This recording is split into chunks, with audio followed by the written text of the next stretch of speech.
예수님은 제자들을 파송하시면서 제법 긴 권면을 하고 계십니다. 복음을 전하는 자가 취해야 할 기본 자세가 무엇인지를 알려주십니다.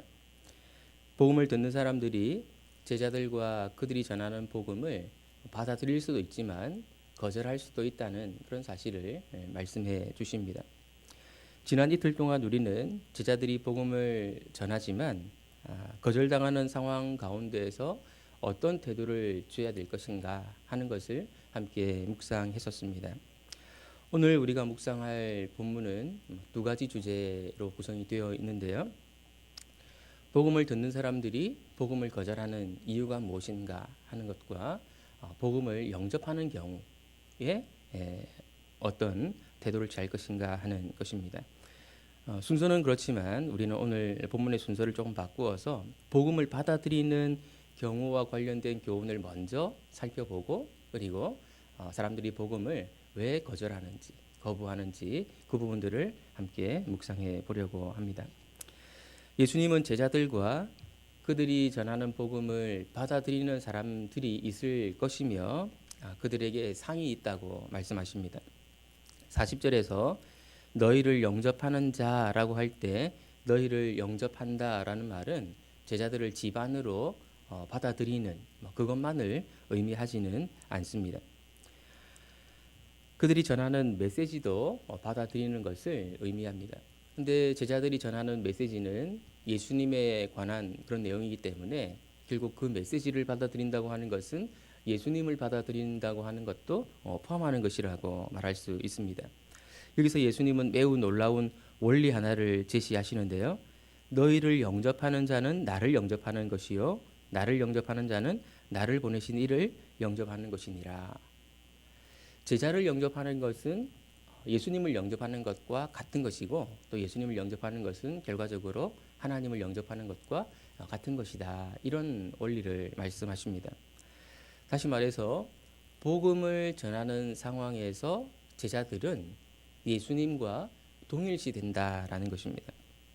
그뿐 아니라 제자들을 영접하는 사람들은 상을 받게 된다고 말씀하십니다. 41절 42절을 보시면 선지자의 이름으로 선지자를 영접하는 자는 선지자의 상을 받을 것이요 의인의 이름으로 의인을 영접하는 자는 의인의 상을 받을 것이요 또 누구든지 제자의 이름으로 이 작은 자 중 하나에게 냉수 한 그릇이라도 주는 자는 내가 진실로 너희에게 이르노니 그 사람이 결단코 상을 잃지 아니하리라 하시니라.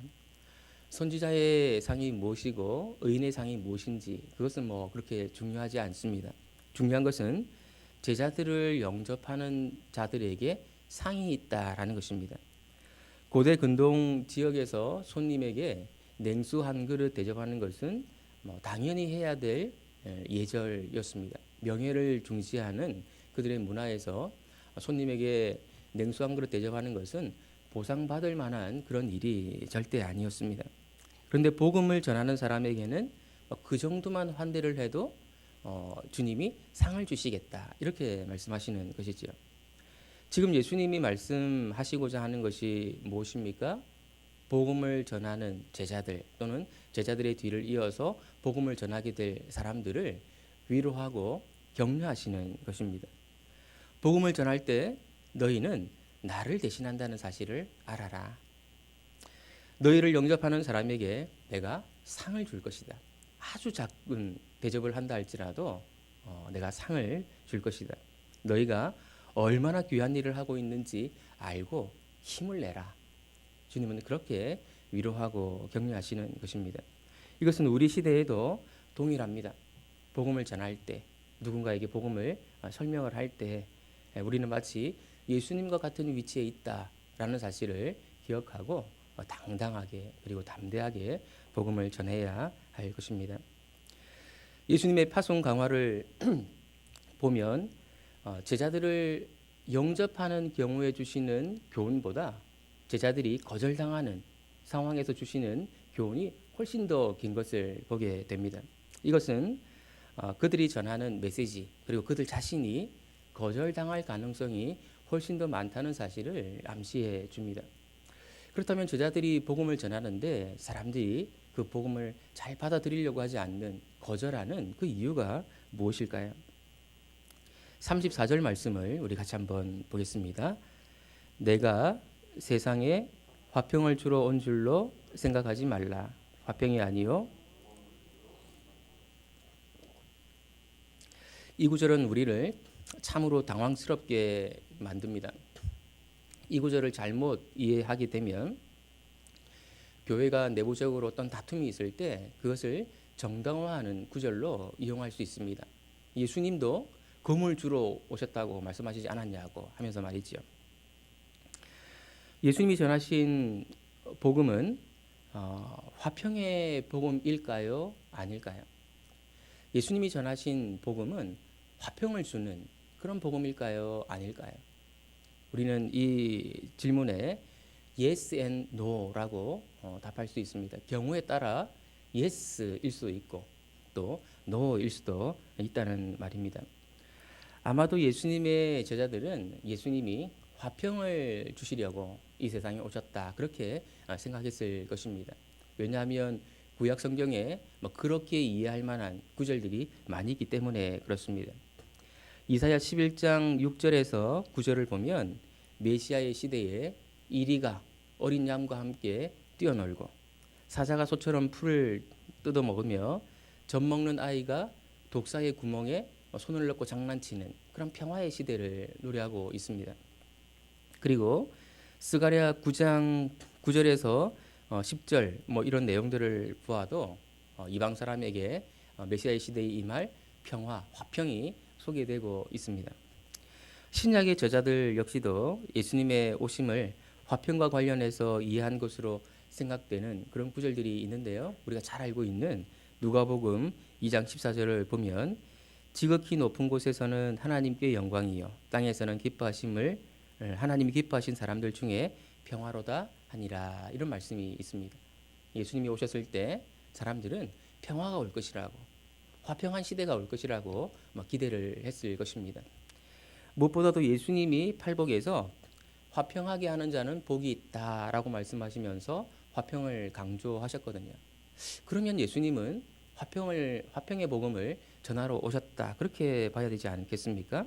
그런데 화평이 아니라 검을 주려고 오셨다고 하니 이것을 우리가 어떻게 받아들여야 할까요? 검을 주러 왔다는 말은 싸움을 붙이려고 왔다 이런 뜻이 아닙니까? 검을 주러 오셨다는 말의 뜻이 무엇인지 이제 이어지는 구절들에서 우리는 예수님의 말씀 그리고 그분의 의도를 이해를 해야겠습니다. 35절, 36절 말씀입니다. 내가 온 것은 사람이 그 아버지와 딸이 어머니와 며느리가 시어머니와 불화하게 하려 함이니 사람의 원수가 자기 집안 식구리라. 예수님이 오신 목적이 가족 간의 불화를 초래하기 위한 것이다. 이렇게 말씀하시니 대단히 충격적이라고 말할 수 있습니다. 이 말씀 역시도 바르게 이해하지 않는다면 다른 가족을 부양하는 일을 내팽개쳐도 된다라는 식으로 오해할 그런 소지가 있습니다. 사실 이 말씀은 예수님이 처음 하신 말씀이 아니고 미가서 7장 6절에 나오는 말씀을 예수님이 인용하신 것입니다. 미가 7장 6절은 이렇게 기록되어 있습니다.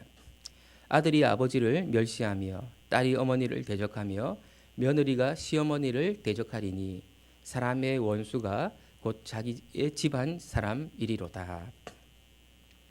미가는 하나님이 새로운 일, 이스라엘을 구원하는 것과 관련된 새로운 일을 하실 때 일어나게 될 끔찍한 분열을 예언했습니다.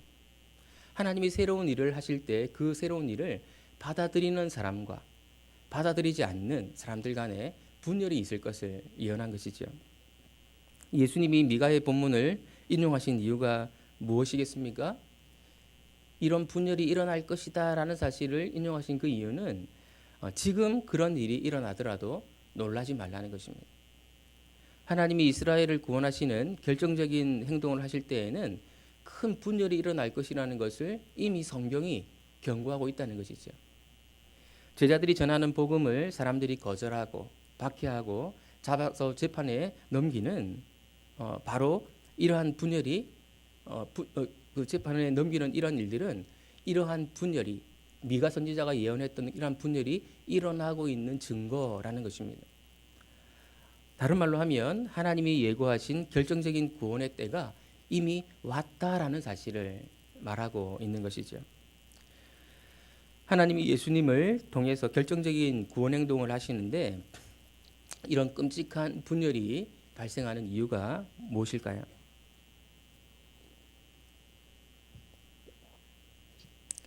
예수님이 전하시는 복음은 예수님께 대한 절대적인 충성을 요구하기 때문에 그렇습니다.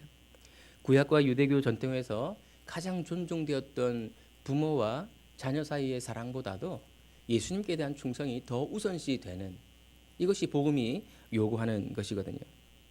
이것을 받아들이는 사람과 그렇지 못한 사람 사이에 갈등이 생기고 분열이 생기는 것은 어찌 보면 당연한 것입니다. 우리나라에 처음 복음이 소개되었을 때에 우리 선교사님들이 죽은 부모에게 이미 돌아가신 부모에게 절하지 못하게 하고 또 조상들에게 제사 지내지 못하게 하고 했을 때 우리 조상들에게 얼마나 많은 갈등과 분열이 있었습니까? 그러나 예수님이 금하시는 것은 가족을 사랑하는 것 그 자체는 아니다라는 것을 우리가 또 기억할 필요가 있습니다. 예수님이 금하시는 것은 가족에 대한 충성심이 예수님에 대한 충성을 능가하는 것, 그래서는 안 된다라는 것이죠. 그렇다면 예수님이 전하신 복음은 화평의 복음인가? 라는 질문에 대해서 우리는 노라고 답을 해야 될까요? 그렇지 않습니다. 예수님이 전하신 복음이 화평의 복음이라고 말할 수 있는 것은 예수님께 대한 충성이 결과적으로는 사람들 간의 진정한 화평을 초래하기 때문에 그렇습니다. 몇 가지 예를 들어 보겠습니다. 부모가 자녀를 어떻게 진정으로 사랑할 수 있을까요? 부모에게 내재되어 있는 사랑으로 자녀를 온전하게 사랑할 수 있을까요? 때때로 기분 내키는 대로 말을 하고 자녀를 소유하고자 하는 욕구가 발동을 해서 자녀를 힘들게 할 수 있습니다. 자녀를 노엽게 하지 말고 주의 교훈과 훈계로 양육하라는 이 성경의 교훈에 순종할 때 우리는 자녀를 더 온전히 사랑할 수 있지 않겠습니까? 부부 관계도 마찬가지입니다. 부부가 어떻게 더 사랑할 수 있을까요? 연애하던 시절을 계속해서 상기하면 될까요? 그것도 한계가 있을 것입니다. 남편은 아내를 사랑하고 아내는 남편에게 복종하는 것을 죽게 하듯, 다시 말해서 감정을 초월해서 주님께 대한 순종으로, 그래서 신앙생활의 일부로 생각하고 그리할 때 부부간의 관계가 더 온전해질 수 있는 것이죠. 서로 사랑하려고 하는 것이 아니고 주님의 말씀에 순종하는 행위로 생각할 때 그 사랑이 더 온전해질 수 있다는 것입니다. 이런 점에서 예수님의 복음은 화평의 복음이라고 말할 수 있는 것이죠. 이것은 어떤 의미에서 검을 들어 오셨다는 말씀에는 또 다른 의미가 있는데요. 어떤 의미에서 훨씬 더 심각한 형태의 분열이라고 말할 수 있습니다. 그것은 바로 자기 자신 속에서 일어나는 분열입니다. 38절 말씀 우리 같이 한번 읽어보겠습니다. 또 자기 십자가를 지고 나를 따르지 않는 자도 내게 합당하지 아니하니라. 자기 십자가를 진다라는 말은 자기를 부정하고 주님께 철저히 순종한다 이런 뜻입니다. 자신에 대한 집착, 애착과 예수님께 대한 충성, 이 두 가지는 내 속에서 끊임없이 충돌하는 것이거든요. 나는 내가 원하는 것을 하고 싶고 주님께서 요구하시는 것을 거부하고 싶은 마음이 내 속에 하루에도 몇 번씩 들지 않습니까? 이것이 내 속에서 분열을 초래하는 것이죠. 이때 자기를 부정하고 예수님을 따르는 그런 선택을 할 때, 예수님께 대한 충성을 선택하기로 결정을 할 때 진정으로 생명을 얻게 된다. 그렇게 주님은 말씀하십니다. 사람들이 복음을 받아들이기를 왜 힘들어 할까요? 복음이 거절을 당하는 이유가 무엇이겠습니까? 어떤 사람, 가까운 사람보다도, 심지어 자기 자신보다도 예수님께 대한 충성이 더 우선순위로 요구되기 때문에 그렇습니다. 복음은 다른 사람들과의 관계에 불편함과 분열을 초래할 수 있습니다. 우리는 복음을 전하거나 또 복음에 합당한 삶을 살아갈 때 다른 사람들과의 관계가 불편해지는 것을 이상하게 생각해서는 안 됩니다. 오히려 지금까지 복음을 받았고 그대로 생활한다고 하면서 나에게 다른 사람과 아무 불편함이 없이 그런 생활이 지속되어 왔다면 그것이 오히려 이상한 것이라고 말할 수 있습니다. 복음은 우리에게 가치관을 전격적으로 변화시킬 것을 요구합니다. 어떤 다른 사람에 대한 사랑보다, 심지어 나 자신에 대한 사랑보다도 예수님에 대한 사랑이 더 우선할 것을 요구하기 때문에 그렇습니다. 그러나 예수님에 대한 충성이 다른 사람에 대한 사랑을 우선할 때 잠깐은 화평을 잃는 것처럼, 불편함이 야기되는 것처럼 보일 수 있지만 그것이 진정한 화평을 우리에게 가져다 준다는 사실을 우리는 기억해야겠습니다. 그리고 심지어 자기 자신에 대한 애정과 집착을 포기하고 주님을 더 따를 때 그것이 정말로 나를 살리는, 나에게 생명을 제공하는 길이라는 사실을 우리가 또한 잘 기억해야겠습니다. 복음은 이런 역설이 있기 때문에 한 부분만 기억을 하면 오해할 수가 있습니다. 복음에 대한 전체적인 내용들을 잘 이해함으로 이웃과도 진정한 화평을 누리고 또 나 자신에게도 진정한 생명을 제공하는 그런 은혜가 우리 가운데 있게 되기를 예수님의 이름으로 축원드립니다. 기도하겠습니다.